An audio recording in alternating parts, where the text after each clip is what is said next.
ഗുണ്ട quotation സംഘങ്ങളുടെയും അക്രമികളുടെയും നാടായി കൊല്ലം മാറുകയാണോ? കൊല്ലും കൊലയും ആക്രമണവും നടക്കാത്ത ദിവസങ്ങളില്ല. പട്ടാപ്പകൽ പോലും കൊലപാതകം അരങ്ങേറുന്ന നാട്. നിസ്സാര പ്രശ്നത്തിൻ്റെ പേരിൽ പോലും കലാപങ്ങൾ. ഗുണ്ട കുടിപ്പകയെ തുറന്നുള്ള കൊലപാതകം. കുടുംബങ്ങളിലെ കലഹവും സംഘർഷങ്ങളും. ഈ മനുഷ്യർക്ക് ഇത് എന്താണ് സംഭവിക്കുന്നത്?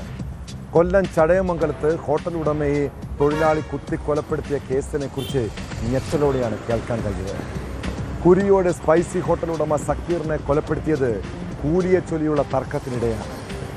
കൃത്യത്തിന് ശേഷം രക്ഷപ്പെടാൻ ശ്രമിച്ച മലപ്പുറം സ്വദേശി ഇർഷാദിനെ പോലീസ് അറസ്റ്റ് ചെയ്തു.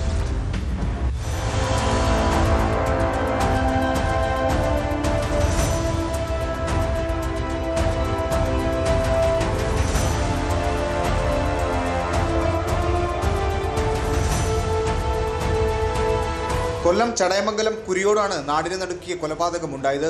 കുരിയോട് സ്പൈസി ഹോട്ടൽ ഉടമയായ 54 വയസ്സുള്ള സക്കീറിനെയാണ് ഹോട്ടലിൽ ജോലി ചെയ്തിരുന്ന തൊഴിലാളി കുത്തിക്കൊലപ്പെടുത്തിയത്. നെഞ്ചിൽ ഗുരുതരമായി കുത്തേറ്റ സക്കീറിനെ ഉടൻ കടക്കൽ താലൂക്ക് ആശുപത്രിയിൽ എത്തിച്ചുവെങ്കിലും ജീവൻ രക്ഷിക്കാനായില്ല.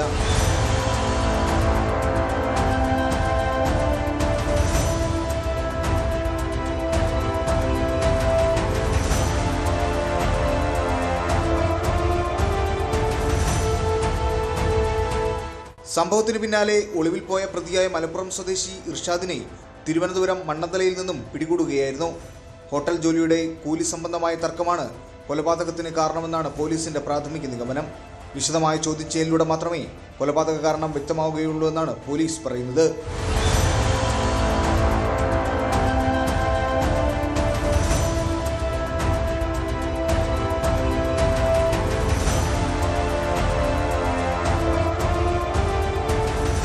ന്യൂസ് 18 കൊല്ലം. കൂടുതൽ വാർത്തകൾക്ക് News 18 Keralam YouTube channel subscribe ചെയ്യുക.